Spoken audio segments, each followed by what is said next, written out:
ہمارا کہاں کہاں کیسے کیسے کس کس انداز سے دیہاتوں کے اندر، قصبات کے اندر، ضلعوں کے اندر کام ہو رہا ہے، میں مختصر آپ لوگوں کے سامنے پیش خدمت کرتا ہوں۔ آج اس ملک میں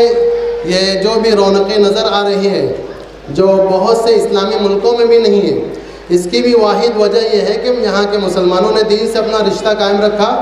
اور مکاتب و مدارس کے سلسلے کو قائم کیا۔ آزادی کے بعد حالات بڑے دیگرگوں تھے، اس کا تو آج ہم تصور ہی نہیں کر سکتے۔ ہم لوگ تو آج بڑے عافیت والے ماحول میں ہیں۔ سن 1947 کے بعد جو چند سال گزرے ہیں، اللہ اکبر، روح فرسا حالات تھے، گھبراہٹ والے۔ اور آپ تاریخ اٹھا کر دیکھیے کہ آزادی کے 10-15 سال کے بعد تک اس ملک میں جمعیت علماء کے علاوہ کوئی تنظیم ہی نہیں تھی۔ آزادی کے بعد سب سے پہلے جو عاملہ کی میٹنگ ہوئی، حضرت شیخ الاسلام حضرت مولانا سید حسین مدنی صاحب نور اللہ مرقدہ کی صدارت میں، اور جس میں ملک کے وزیر تعلیم مولانا ابوالکلام آزاد جو جمعیت علماء کے عاملہ کے ممبر تھے، وہ بھی تشریف فرما تھے، اور وہ تجویز اس اجلاس کے ریکارڈ پر موجود ہے کہ مذہبی تعلیم بچوں کو دلانا ہمارا فرض ہے، اور جمعیت علماء اس فرض کو برابر انجام دیتی رہے گی۔ پھر اس کے بعد سن 1954 میں ممبئی کے اندر باقاعدہ تعلیمی کنونشن حضرت مدنی رحمۃ اللہ علیہ مرحوم کی صدارت میں منعقد ہوا۔ اس میں بھی یہی بات طے کی گئی کہ گھر گھر، بستی بستی مکاتب کا جال بچھایا جائے، چونکہ اس غیر اکثریتی ماحول میں اپنے شاعر کی بقا کا اس کے علاوہ کوئی راستہ نہیں۔ آج جو صورتحال ہے، اس میں ہماری ذمہ داریاں بڑھ جاتی ہیں، آبادی بڑھ رہی ہے، اسکول کی طرف تعلیم کا رجحان بڑھ رہا ہے۔ آج سے 25-30 سال پہلے جو اوسط تھا اسکول جانے والوں کا، آج اس میں نمایاں اضافہ ہو چکا ہے۔ کوئی آدمی کتنا ہی کم سے کم کماتا ہو، لیکن اس کی خواہش ہوتی ہے کہ اس کے بچے اعلیٰ سے اعلیٰ تعلیم حاصل کریں۔ ایسے ماحول میں جمعیت علماء اپنا وہی فرض دوبارہ یاد دلانا چاہ رہی ہے، مزید تاکید کے ساتھ، مزید ترغیب کے ساتھ، اور یہ واضح بھی رہنا چاہیے کہ جو دینی تعلیمی بورڈ قائم کیا گیا، بورڈ کا مشن صرف ایک ہی ہے کہ کوئی بچی قرآن کریم سے اور ضروری بنیادی دینی تعلیم سے محروم نہ رہ جائے۔ دینی تعلیمی بورڈ ایک ایسی تحریک ہے جس نے علم دین کی روشنی کو رؤسا و اہل ثروت کے عشرت قدوں سے غریبوں اور فاقہ مست مسلمانوں کی جھوپڑیوں تک پہنچا دیا، جس نے اسلام کے خلاف اٹھنے والی ہر یورش سے پنجہ آزمائی کی، اور اسلام کی فکری سرحدوں کی حفاظت میں ایک لمحہ بھی تغافل کو روا نہیں رکھا، جس کے پیش نظر محض چند کتابوں کا پڑھنا پڑھانا اور چند مضامین سے طلبہ کے قلب و ذہن کو آشنا کر دینا نہیں تھا، علماء امت کو اس درد اور طلب سے آشنا کرنا تھا جو ایک نبی کو اپنی امت کے تئیں ہوا کرتا ہے۔ شہر مالیگاؤں میں آج سے کئی سالوں قبل 1976 میں 2 روزہ دینی تعلیمی کانفرنس کا انعقاد ہمارے یہاں پر ایک بڑی مالیگاؤں ہائی اسکول ہے، اس کے گراؤنڈ میں شہر کے دارالعلوم دیوبند کے پہلے رکن شورا حضرت مولانا قادر صاحب رحمۃ اللہ علیہ، جو صدر جمعیت علماء مالیگاؤں تھے، کے دور صدارت میں انعقاد پذیر ہوا، جس کا عظیم مقصد شہر میں، ضلع میں اور اس کے اطراف و جوانب میں مکاتب دینہ کا قیام ہو۔ اس کانفرنس میں خصوصی طور پر حکیم الاسلام حضرت مولانا قاری طیب صاحب رحمۃ اللہ علیہ محتمم دارالعلوم دیوبند اور حضرت فدائے ملت جانشین شیخ الاسلام اول حضرت مولانا سید اسعد مدنی صاحب رحمۃ اللہ علیہ سابق صدر جمعیت علماء ہند تشریف لائے تھے۔ اس کانفرنس کے انعقاد میں ہمارے شہر کے جو بڑے بڑے علماء حضرت مفتی نظام الدین صاحب اور ان کے ساتھ حضرت مولانا عبدالباری قاسمی صاحب، مولانا طاہر خان صاحب اور خادم العلماء والصلحاء مرحوم حاجی محمد مصطفیٰ صاحب مکی، اور بھی بہت سارے ان کے ساتھ ایک بڑی ٹیم تھی، بڑی قربانیاں ان لوگوں کی شامل رہی۔ جمعیت علماء دینی تعلیمی بورڈ کا مالیگاؤں کے اندر قیام 1993 میں عمل میں آیا، اور دینی تعلیمی بورڈ کا قیام قوم و ملت کا درد رکھنے والی ایک عظیم شخصیت حاجی محمد مصطفیٰ مرحوم کی دور صدارت میں باضابطہ عمل میں آیا۔ 1993 سے طالبات کے لیے، طلبہ کے لیے شہر میں 105 مکاتب قائم کیے گئے۔ آج محلے میں جو آج مالیگاؤں کے اندر جو ہر محلے میں گلی گلی میں مکتب قائم ہے، یہ ہمارے انہی اسلاف اور بزرگوں کی محنتوں اور توجہات کا ثمرہ ہے۔ 1998 میں جب خطیب العصر ہمارے مشفق و مربی حضرت مولانا مفتی محمد اسماعیل صاحب قاسمی دامت برکاتہم العالیہ کو جمعیت علماء کی صدارت تفویض ہوئی تو دینی تعلیمی بورڈ کا رخ دیہاتوں کی جانب بڑھا۔ جن دیہاتوں میں مکاتب کی ضرورت کو محسوس کیا گیا وہاں پر معلمین فراہم کیے گئے، جس جگہ مسجد کی ضرورت پڑی وہاں مسجد کی تعمیر کا سلسلہ دراز ہوا، وہاں ائمہ کا تقرر کیا گیا۔ آکولہ گلڈانہ کے علاقوں میں خصوصاً کوہے ستپوڑا کے دامن میں آباد تڑوی برادری جو کہ مسلمان کا مطلب ہی نہیں سمجھتے تھے، لیکن وہ مسلمان تھے، دیوی دیوتاؤں کی پوجا، گھروں میں ان کی تصاویر مورتیاں تک تھیں، متشدد تنظیمیں ان کے دھرم پریورتن کے لیے منظم پلاننگ بنا چکی تھی۔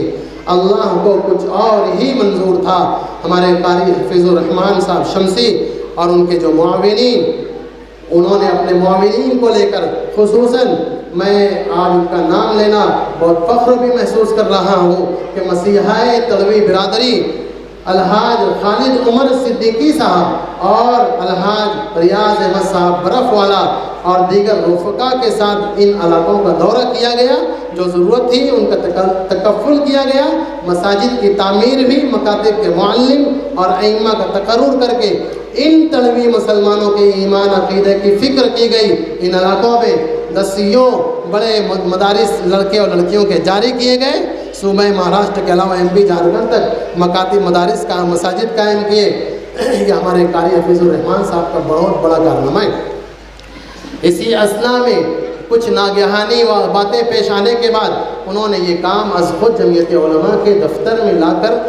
حضرت مولانا مفتی اسماعیل صاحب قاسمی، حضرت مولانا امتیاز اقبال صاحب، اسی طریقے سے الحاج مکی صاحب اور عبد المالک بکرا صاحب، ان کے سپرد کیا۔ اور یہ کام 2 جولائی 2019 میں، یعنی آج سے 5 سال قبل، جمعیت علماء دینی تعلیمی بورڈ مدنی روڈ کے نام سے ایک بورڈ قائم کیا گیا اور اس کمیٹی کی تشکیل حضرت مفتی محمد اسماعیل قاسمی صاحب کی سربراہی میں عمل میں آئی۔ اسی طرح حاجی محمد مکی صاحب جو یہاں پر تشریف رکھتے ہیں اس کے نائب صدر ہیں، اور اسی طرح مولانا امتیاز اقبال صاحب جو جنرل سیکریٹری ہیں، اور میں اس جمعیت علماء دینی تعلیم بورڈ کا ایک خادم کی حیثیت سے کام کر رہے ہیں، اور نظامت کی جو ذمہ داریاں وہ ہمارے ذمہ سپرد کی گئی۔ اس وقت جس وقت ہمارے قاری حفیظ الرحمان صاحب نے ہم کو یہ دیہاتوں کا نظام دیا تھا، 70 تا 80 دیہات ہمارے اس وقت ہم کو انہوں نے بتایا تھا کہ یہاں کام ہو رہے ہیں۔ اخراجات کی رقم اس وقت زیادہ تھی، آمدات کی رقم بہت کم تھی۔ 9 منتخب شدہ کمیٹی کے ذریعے دیہاتوں میں پہنچ کر کل مسلم مکانات، مسلم مرد و عورتوں کی تعداد، مکتب میں زیر تعلیم طلبہ و طالبات کی تعداد، کتنے بچے پڑھ رہے ہیں، کتنے باہر ہیں، گاؤں کی مقامی تنخواہ کے متعلق ذمہ داروں سے رابطہ مضبوط کیا گیا۔ وہاں پر سفر کر کے ایک دیہاتوں کے اندر جا کر ان باتوں کو ہم نے درج کیا، اس کو باقاعدہ سروے رپورٹ کے اندر لکھا گیا۔ دوسری جانب چندہ دہندگان کو اطمینان دلایا گیا کہ اب دفتر جمعیت علماء مالیگاؤں سے کام ہوگا۔ تمام ہمدردان کو جمع کر کے ذہن سازی کی گئی، بعدہ نئے معاونین کی طرف توجہ بڑھائی گئی۔ ہر ماہ کی 7 تاریخ کو جمعیت علماء کے دفتر سے تنخواہ کا نظام مستحکم کیا گیا۔ جو یہ کام آگے بڑھتا گیا، جب ہماری تعداد 180-85 ہوئی تو ہمارا یہ معاملہ جب بڑھا تو ہم نے ایک کوشش یہ کی کہ مالیگاؤں اور ضلع ناسک ہے، دھولیا ہے اور احمد نگر، ان کے جو دیہات ہیں ان کو ہم شہر مالیگاؤں کے دفتر میں بلا کر تنخواہوں کا نظم کرتے ہیں، اور تنخواہ دینے سے پہلے شہر مالیگاؤں کے جو اکابر علماء ہیں، جو جید علماء ہیں، ان کو بلا کر کچھ تربیتی باتیں ہوتی ہیں۔ تربیتی باتیں کرنے کے بعد ان سے کچھ کارگزاریاں لی جاتی ہے۔ کارگزاری لینے کے بعد تنخواہ ان کو کھانا وغیرہ کھلا کر اپنے مقام پر روانہ کیا جاتا ہے۔ چونکہ جمعیت علماء دینی تعلیم بورڈ کلی طور پر تنخواہ نہیں دیتا، جزوی طور پر ان کی تنخواہوں میں معاونت کرتا ہے، اور تنخواہوں میں معاونت اس لیے کرتا ہے کہ دیہاتوں کو ہم یہ چاہتے ہیں کہ وہاں کا نظام مستحکم ہو. ہم پہلے ان کے اوپر ذمہ داریاں ڈالتے ہیں کہ آپ اپنے امام کو اچھی تنخواہ دو. اچھی تنخواہ دو گے تو اچھا معلم ملے گا, اچھا معلم ملے گا تو اچھی تعلیم ہوگی, اور تعلیم و تربیت کا نظام اچھا ہوگا. تو ہم پہلے ذمہ داروں سے ان کے اوپر بوجھ ڈالتے ہیں. اگر وہ تیار ہو جاتے ہیں کہ اتنی تنخواہ ہم دیں گے 5,000 اگر وہ دینے پر تیار ہوتے ہیں تو بورڈ ان کو 3,000, 3,500, کہیں 4,000 اس انداز سے دے رہا ہے. اور اسی طریقے سے ہم نے دوسرا ایک سینٹر بنایا ہے 40 گاؤں کو. 40 گاؤں کے اندر ہم ایک مسجد کے اندر تمام معلمین کو 8 تاریخ کو جمع کرتے ہیں, اور وہاں پر بھی اسی طرح کا نظام ہوتا ہے کہ شہر کے علماء کو لے جاتے ہیں, تربیتی باتیں اور دوسری جو خطابات ہوتے ہیں وہ سب ہونے کے بعد وہاں پر بھی ایک اچھا منظم نظام ہے. میں ان صاحب کا نام یہاں پر لے کر خوشی محسوس کروں گا کہ حاجی عبدالرحیم قریشی صاحب, وہ بھی اس تعلق سے بڑے فکر مند رہتے تھے. یہ 40 گاؤں کے ہیں, وہ اس مجلس میں بھی پہنچ نہیں سکے. انہوں نے کہا کہ یہ مولانا اتنی دور دور سے لوگ, کنڑ سے داواڑی, اپنے پھلمبری ہے, خلد آباد ہے, سوئے گاؤں ہے, پاچورا ہے, جامنیر ہے, سلوڑ ہے, یہ اتنے دور دراز علاقوں سے لوگ آپ کے یہاں پر اتنی لمبے تنخواہ لینے کے لیے آتے ہیں. تو ان کو تنخواہ جو دیتے ہیں نا وہ بھی 1,500, 2,000 بہت کم تنخواہ ہوتی ہے. آنے جانے میں ان کو پیٹرول پانی کے اندر 500, 1,000 روپے لگ جاتا ہے. تو ہم ان کی اس بات کو بہت اچھی طرح اپنے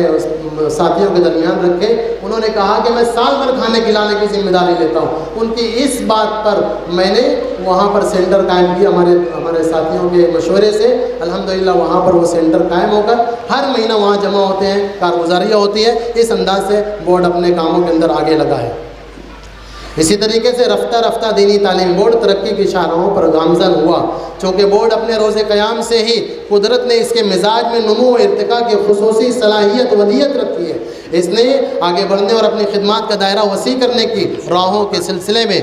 غور کیا اور ترقی پذیری کے ساتھ اپنے سفر کو اور اپنے مشن کو جاری رکھا. لیکن 2019 کے بعد سے اب تک 2024 جمعیت علماء دینی تعلیمی بورڈ مالیگاؤں کی رفتار ترقی میں بے مثال اضافہ ہوا ہے. مختلف اصلاحات عمل میں آئی, اکثر کاموں میں ترقیاتی تبدیلیاں رونما ہوئی. اسی طرح یہ عظیم الشان ادارہ اپنے نظام کی وسعت اور خدمات کی ہماگیری کے اعتبار سے کہیں جا پہنچا. اس 5 سالہ قلیل عرصے میں رونما ہونے والی اصلاحات اور ترقیات معیار اور مقدار کیفیت اور کمیت سے متعلق ذیل میں اجمالی جائزہ پیش کیا جا رہا ہے. اجمالی جائزے کے لیے میرے پاس کئی صفحات ہیں اور وقت بھی کمی ہے. میں مختصر سے ایک بات بتاتا چلوں کہ جمعیت علماء نے 5 سال کے اندر الحمدللہ 5 اضلاع کے 21 تعلقوں کے 191 دیہاتوں کے 6,962 طلبہ و طالبات کو زیور تعلیم سے آراستہ کر رہا ہے. اسی طریقے سے 191 دیہاتوں کے اندر ہمارے پاس چونکہ ائمہ بھی ہیں, معلمین بھی ہیں مکاتب کے, ہم تنخواہیں دونوں کو دیتے ہیں تاکہ مضبوطی کے ساتھ کام ہو. اگر کہیں مکتب کے معلم کی تنخواہ کی ضرورت ہوتی ہے تو مکتب کے معلم کی تنخواہ کا انتظام کرتے ہیں. اور اسی طریقے سے 191 دیہاتوں کے اندر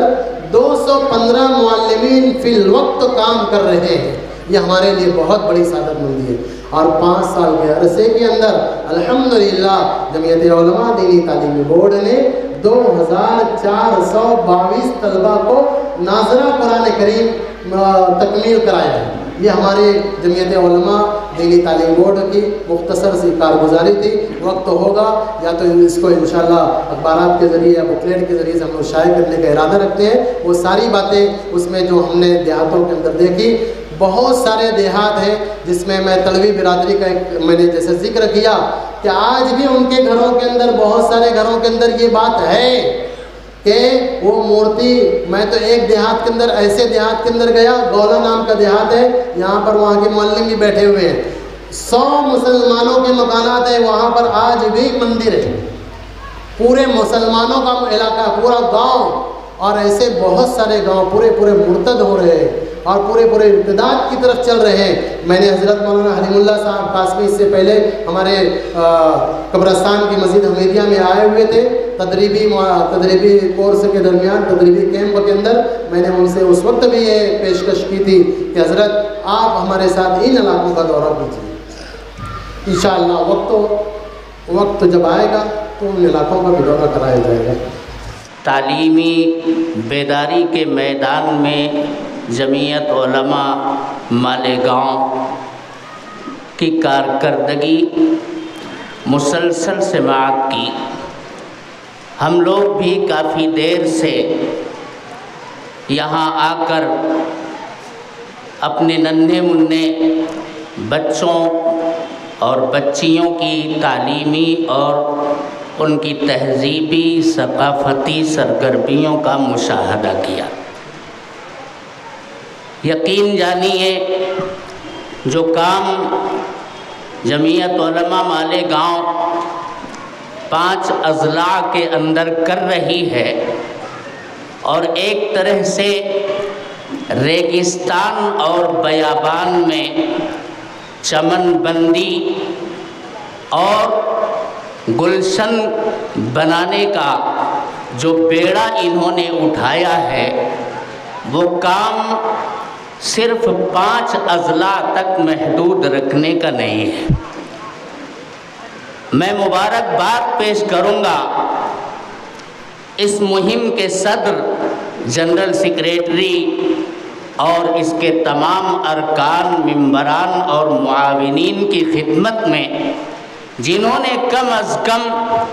اپنی بساط اور اپنی طاقت کے بقدر اس قدر کام کرنے کا بیڑا اٹھایا اور پوری حسن و خوبی کے ساتھ دھول مٹیوں سے گویا کہ انہوں نے اٹھا کر کنکروں کو کندن بنانے کا کام کیا ہے، اس کے لیے یہ حضرات مبارکباد اور تعریف اور مدح سرائی کے یقیناً مستحق ہیں۔ میں خاص طور پر حضرت مولانا مفتی محمد اسماعیل صاحب قاسمی مد ظلہ العالی اور الحاج محمد مکی سیٹھ صاحب، الحاج عبد المالک بکرا صاحب، حضرت مولانا امتیاز اقبال صاحب اور میرے وہ دوست جو ابھی آپ کے سامنے تمام سرگرمیوں کی رپورٹ پیش فرما رہے تھے، اور ان کے تمام رفقائے کار کی خدمت میں مبارکباد پیش کرتا ہوں۔ یہاں ہمارے اکابر موجود ہیں، جمعیت علماء مہاراشٹر کے صدر محترم حضرت مولانا حافظ مسعود احمد صاحب حسامی مد ظلہ العالی، اور جمعیت علماء مہاراشٹر کے مایہ ناز جنرل سیکریٹری حضرت مولانا حلیم اللہ صاحب قاسمی مد ظلہ العالی، حافظ محمد عارف صاحب اور مولانا محمد اسلم صاحب، ڈاکٹر عبد المنان صاحب، حافظ محمد ذاکر صاحب، قاری عبد الرشید صاحب، حضرت مولانا عیسیٰ خان کاشفی صاحب اور بھی دیگر احباب یہاں پر موجود ہیں۔ یقیناً سب نے اپنے دل کے اندر یہ محسوس کیا ہوگا کہ واقعی جمعیت علماء کے زیر مالیگاؤں کے زیر اہتمام بچوں کی تعلیم اور تربیت کے تعلق سے جو وسعت ظرفی کا مظاہرہ ہو رہا ہے، اور مختلف مقامات پر تعلیمی بیداری لانے کا انہوں نے فیصلہ کیا اور بیڑا اٹھایا ہے، اور اس پر لاکھوں کی رقم خرچ کر رہے ہیں، یہ ملت کے لیے اور ملت کے نونہالوں کے لیے انتہائی خوش آئند بات ہے۔ علامہ اقبال نے کہا ہے نا، قوت فکر و عمل پہلے فنا ہوتی ہے، تب کسی قوم کی شوکت پہ زوال آتا ہے۔ ایک وقت تھا اس امت مسلمہ کی، میرے محترم بزرگوں اور دوستوں، دنیا کی تمام قومیں اور ملتیں دست نگر تھی تعلیم کے میدان میں، لیکن جب ہم تعلیمی پسپائی کا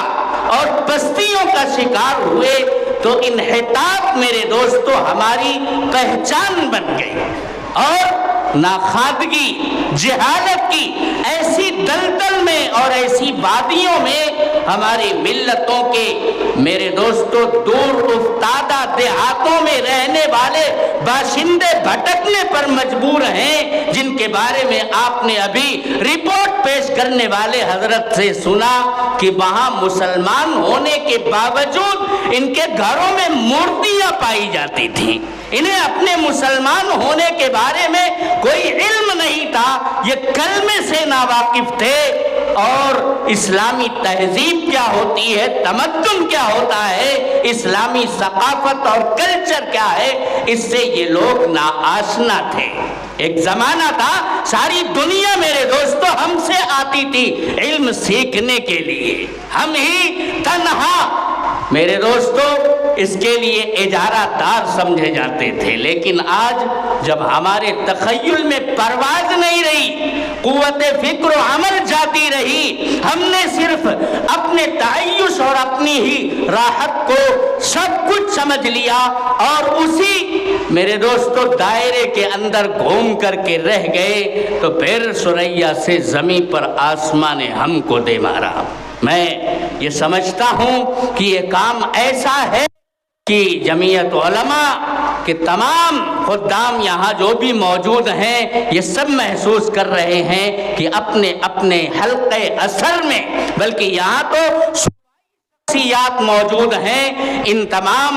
حضرات کے دل میں یقیناً آپ کے اس پروگرام کو دیکھ کر کے یہ جذبہ اور یہ حوصلہ یقیناً انگلائی لے رہا ہے کہ اس کام کو صوبائی سطح پر، ملکی سطح پر، بلکہ ملت کے اندر جہاں جہاں ناخادگی کا گراف پایا جاتا ہے وہاں پہنچ کر کے پتہ لگا کر کے ہمیں ایک ایک فرد کو پڑھا آگے بڑھانا ہے۔ دینی تعلیم کے تعلق سے پوری بیدار مغزی کے ساتھ کام کرنا ہے۔ اگر دینی تعلیمی بیداری میرے دوستو ہم سے جاتی رہی تو ہم نہ زندگی گزارنے میں کامیاب ہو سکتے ہیں اور نہ ہم بندگی کا حق ادا کر سکتے ہیں۔ ہمیں اپنی زندگی کو خوبصورت بنانا ہے، بھی دینی تعلیم اور تربیت کی ضرورت ہے، اور اپنے پروردگار کے سامنے جواب دہی کا اگر احساس ہے ہمارے اندر تو اس کے لیے بھی دین کی بنیادی تعلیم سے ہمیں خود بھی روشناس رہنا ہے اور اپنی ملت کے ایک ایک فرد کو اس سے واقف کرانا بے انتہا ضروری ہے۔ میں ایک مرتبہ پھر چونکہ 5 سے 10 منٹ کے اندر مجھے کہا گیا ہے اپنی بات کو ختم کرنا ہے اور اکابرین کے سامنے زیادہ تک لب کشائی کرنا یہ سوئے ادبی اور جسارت ہے، اس لیے میں ایک مرتبہ پھر جمعیت علماء مالیگاؤں کے تحت یہ جو کام ہو رہا ہے تمام کارکنان کی خدمت میں تہہ دل سے مبارکباد پیش کرتا ہوں، اور ان آنے والے تمام اساتذہ کرام کو، طلبہ اور طالبات کو دعا دیتا ہوں اللہ تبارک و تعالی اسی طرح سے ملت کی ہم سب کو خدمت کرنے کی توفیق مرحمت فرمائے۔ وآخر دعوانا ان الحمدللہ رب العالمین۔